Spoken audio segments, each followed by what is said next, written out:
aniyaku maanan kaalay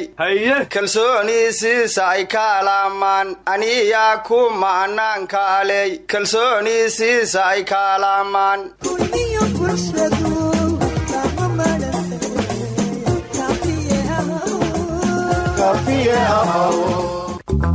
warninkii hela talawaan hele dhelalala maqal waanadu waxyeelada u diid wariyaha haqdhoor aryaadhaha taqliintii wariyahan maqlaahe ma wariyaa la dilay war mal dilna aroosa gali wariyaaga war aroos loo mashxaradiyo mayd lagu baroortaa miska reerka wadayaal isla maalin gelinkeedaa layidhiye matiibaa macnuhu arooska wariyaha waan maqalnay yaa dhintay aryaadhaha war ma haysina warka dalaqays ka soo dhihina naga war suga ununka wariyaa aroos xafladii arooskana wariyaha xaq dhowr heeste aheedaa laga shiday ummadii oo dhan waa yaabtay aroosaa laysku ogaayo tacsiyaa u soo baxday muga waa yaabe wariyaha xaq dhowr iyo aroos xaa isu keenay waaba kala fog yihiin war heesku dardaaran buu ahay gabadhaana lagula hadlayoo lalahay ninkaagaan wariyaha xaq dhowr war wariyaha xaq dhowr jabhadaha wariyayaasha dilaa loola jeedayey aroosaddu ma jabhad bay ahayd intay ku hureen ninkeeray la jabhaday haysaa war horta ummaddu waa kalamaan anigusa waxaan dhihi lahay haddii aadan amxaaloy qarbigoohin kula yaacin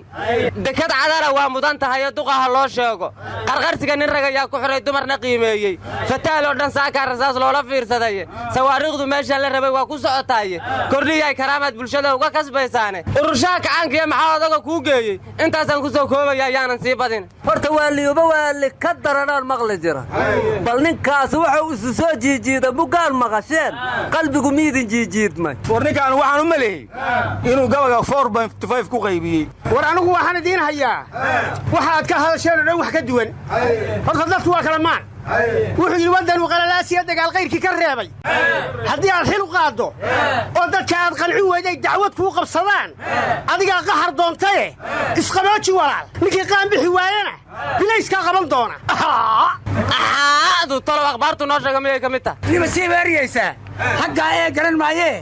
irdeen xidhnaawadda maa laga qaaday adeer marka hore naso aryaada odagu qaylo badnaa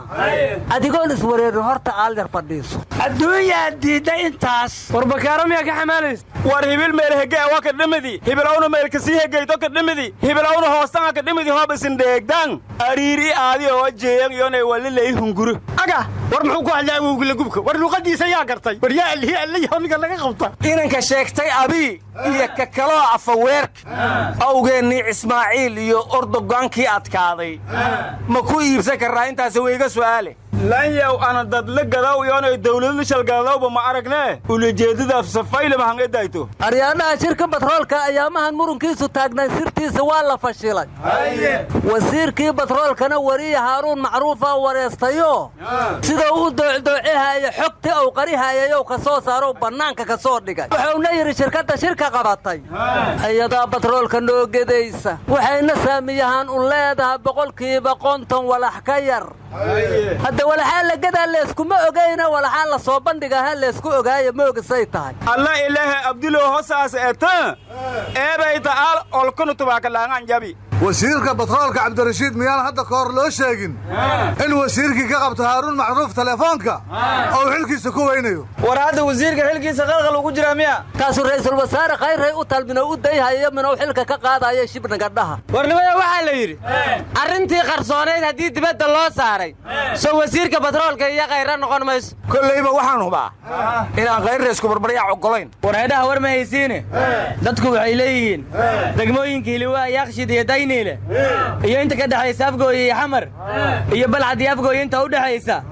xal ma loo waayey waxay dadku leeyihiin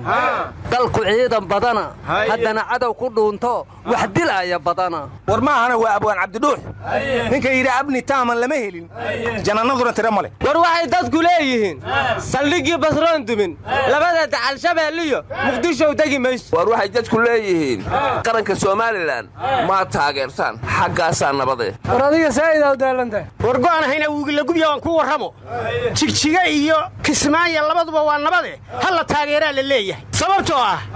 alsayid axmed madoobe yaa ka taliya kismaayo oo balaayo kuma soo hoos dhuuman karto mindha alsayid ra'iisul wasaare sheekh maxamed shaakir ee balaayo ku soo hoos dhuuman karta goorba asayid madaxweyne waara cadow ku soo hoos dhuuma karaa war cabdullo waa ceebowday burundiyu darfaha ku dheganayo laha naga teginina warnimayaw meelnabad ina hariisay oo bafalasan bay dhawajanaaya seenasan taasna ma in daliil ee widaadkii sheekeeyay hay halis efiyo araay muhaadarad ku gobadaay muqdisho bay dhawajanaaya oo basaadi bulondheelo gali wadaadku maxaafadiisii tago waa ka baydhabo banooniga ku cayaaraya shiiqaanahay hallees cafiyaan leehay banooniyaanna dheela arrooya shiiqu soo isu waafajiyeen war sheekh cabdirashiid allah u naxariistay qasiidadiisiba waxaa ka mid ahayd cilmi barasho iyo cayaar kala foge waa ceeb inaad hadbacayn tahay war sheegii haadoy ama shariifii haadoy lankii basar waalgaaban wadne qamiis iyo tikakeeyo hoba balooni dheela alamiintalay suu bimay taas iyo eeb aha wareedhaha kalamaanay siyaasiyiintaad diira jirteen culummadiina ma ku darteen sow ma aadan dhahayn axmed jaakad waxa uu yidhi arrimaha bulshada kama hadashaan aryaadhaha gabarti koongareeska maraykanka ka mid noqotay ilhaan cumar odagi taraamahay waa ka cabaad siisay asagaa tiyuutarka wax ku qori jira iyaduna hadday waxay ugu qortay yuhuuddu dhibaataday ku hayso falastiin caalamku waa ka hurdaa hadda odaganya adkaysa waayo waxau yidhi ilhaan hees casisho war soomaalida talada iyo tawfiiqda ka habowsane cid ka raganimo badani ma jirto waxaana kaaga filan gabadhii ilhaaneed waa taa odagii taraamaha ka qaylisiisay oo indhaha faraha ka gelisay weliba waxaan kuugu darayaa gabadhii u horraysay ee dayuurad kicisa qaaradda afrika inay ahayd gabadh soomaaliyeed oo guulo barda ku dhalatay oo la yidhaahdo asli cabaade war nin soomaaliya hadda wuxuu ka mid noqonayaa baarlamaanka midowga yurub yaa isaguna madaxweynaha midowga yurub ha ka cabaadiyo war ninka maxkamadda adduunka haysta cabdiqawi baa la yidhaahdaayo waa soomaali wix alla wixii dembi gala adduunkaoo dhan isaguna ha kaga cabaadiya dee war cabdiqawi hadduu nin raga yahay baddayna kenya nagu haysato ha noo xukumo anuu soomaaliyaan aqaanaayo waad u eexatay yaan lagu odhan isagoo isleh inuu xaqayaga kenya u xukumaan ka baqaya war ra'iisul wasaare khayre 600 oo askari oo boolis ayaa tababar maanta u soo xiray kuwaasoo la doonay inay sugaan amniga magaalada muqdisho meeqaa horey tababar loogu soo xiray minay amni sugaayaan war maanta u dambaysa 3 qaraxa magaalada ka dhacday aaway amnigay sugayaan aga war ballinkaa hadalkiisa day war amniga waxaa mas'uul ka ah shacabka ku nool magaalada muqdisho iyagaa la doonayaa inay amniga sugaan war amniga Soomaaliland waa sugan yahay ordo qarracda nala dhaaf idinku war xaafadaha muqdisho wax ka dhacdhacaanood sheegaysaane ammaanka madaxtooyadu waa sugan yahay wax soo gali karana la arko war anigu war baan idiin hayaa gudoomiye degmaan la soo wacay oo qurbaha ka yimid waxa la yidhi gudoomiye xaggeed soo maraysaa wuxuu inoo degmadii aan mas'uulka ka ahaa baan dhex marayaaye meeshaan maraya sama aqaanee bal darawalkaan idiin dhiibayaaye isaga weydiiya qoodhiin iyo xeradiin ma ninkaa xilka loo dhiibay ee degmada mas'uulka looga dhigaad u malaynaysaa inuu dadka khayr u soo wado kaasoo kalaa laga raadinayaa amnigaan ka hadlayno haanasaado ani gorode langoodka dhuuriya ma in goro jireen kalini manaari aryaa amnigiina idinku sugta war adeertaa ku jira weligiinba war dawlad been sheegayso mucaaradka nacab ilaahay qoorta idinma gado abkiin halaaku mucaaradka jecel anagu rabna meel fiican haydin geeye